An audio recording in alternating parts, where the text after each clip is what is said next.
Now, all of you just told Senator Smith that remote work hasn't hampered your agency's response efforts.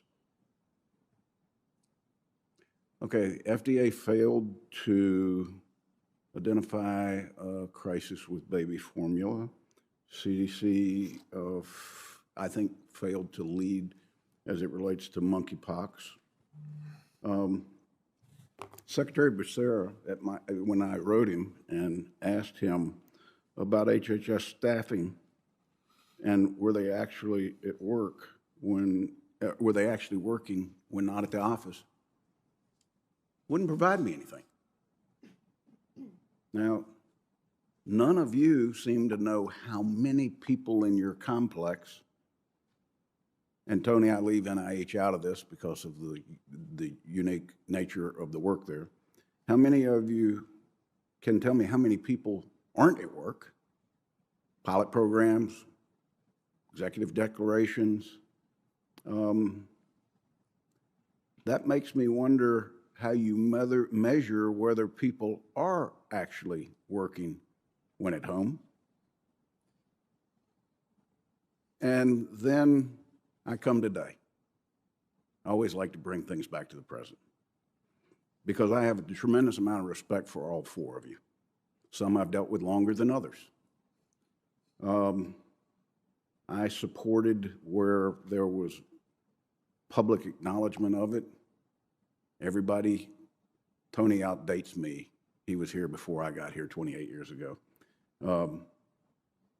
Because I believed you had the capacity, the intelligence, the education, and the independence to serve in the role you're in.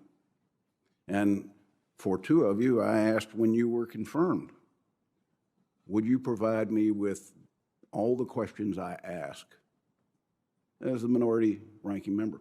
The answer was yes. Now we come to today. This has been the most well-orchestrated event that I've seen in the 28 years that I've been here. And for most of you, you've been willing participants in it. This was designed to pressure Republicans to open a checkbook, sign the check, and let the administration fill in the balance with no detail on how, when, for what that was being asked for.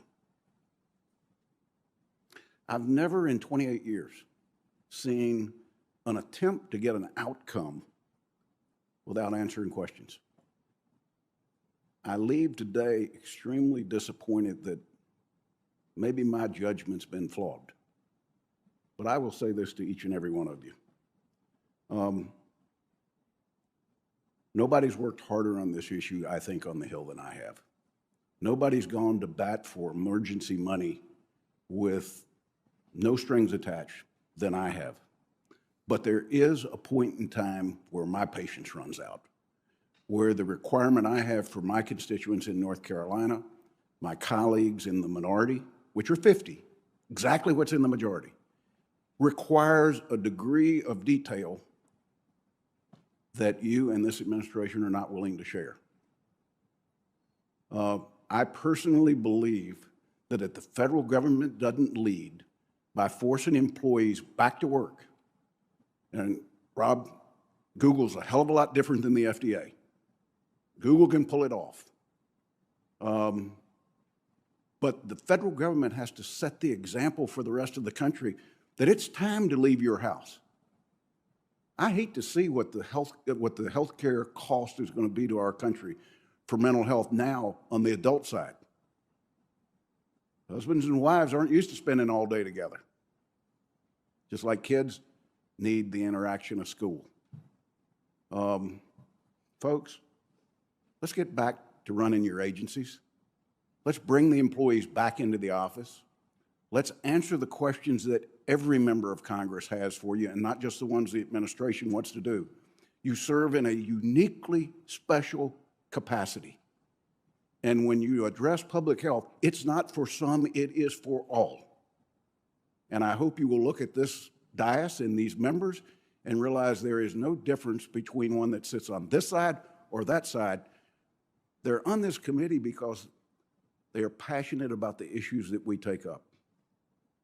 I thank the chair for his indulgence. I thank the witnesses for their expertise and their willingness to be here today.